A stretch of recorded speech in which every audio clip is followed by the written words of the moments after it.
বিসমিল্লাহির রহমানির রহিম। দেশবাসীকে জানাই সালাম, আসসালামু আলাইকুম রহমতুল্লাহ বারাকাতু। নিষিদ্ধ ছাত্রলীগের মাদায়ার সাদ্দাম আর ডাইনি শেখ হাসিনা তারা গতকাল 20 তারিখ যে হরতাল করছে তাতে কিন্তু সফল হয় নাই। দেশবাসী কান দেয় নাই। দেশবাসীকে জানাই ধন্যবাদ। বিগত 16 বছর শেখ হাসিনা ডাইনি যে মানুষের উপরে অত্যাচার করছে তারা বুঝতে পারছে সবাই, তাই হরতাল সফল হয় নাই।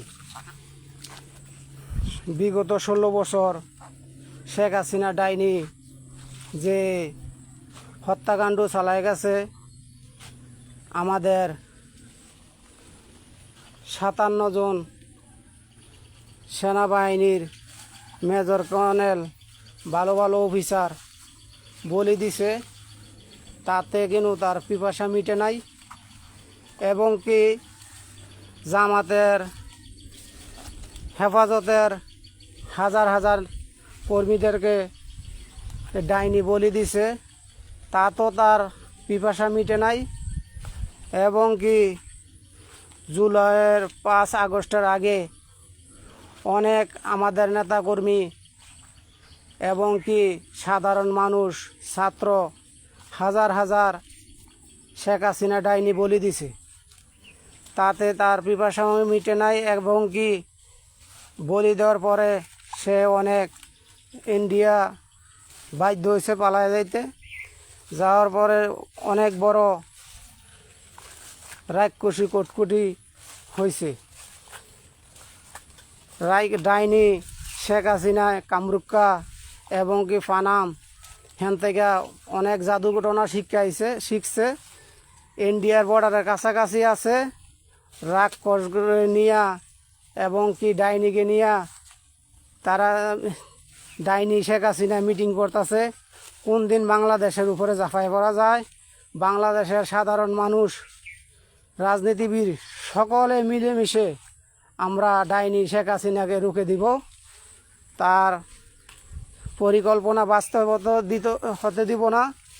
আমরা সকলে সজাগ থাকি। যেতই হরতাল অবরোধ দেয় তাতে আমরা জনগণ সাড়া দিব না। ফেসিস আমলিকের সন্ত্রাস যারা আছে তারা আল্লাহর হস্তে দেশে যারা আছে তারা তোবা ফুরা ভালো হয়ে যান গা, আর শয়তানি করেন না। দেশটার মধ্যে আর অশান্তি রেখে নেন না। দেশ শান্তি যে চালান, দেশ হচ্ছে সবার, দেশ আঙ্গ সবার। দেশকে ভালো রাখেন, আপনারাও ভালো থাকেন। আর ডাইনি শেখ হাসিনা তো যেই আছে ডক্টর ইউনুস আছে সরজমিনে, কোনোদিনও সম্ভব না সে ডাইনি শেখ হাসিনা বাংলাদেশ আওয়া। আর আমরা যারা আছি দোয়া ইউনুস করি যাতে ডাইনি শেখ হাসিনা না আসতে পারে এই বাংলাদেশে। আর আমার কিছু সংগ্রামী ঘটনা কিছু না বললেই নয়। বিগত দিন অনেক সংগ্রাম আন্দোলন করছি শেখ হাসিনা ডাইনির দেশের থেকে তাড়ানোর জন্য। আসসালাম।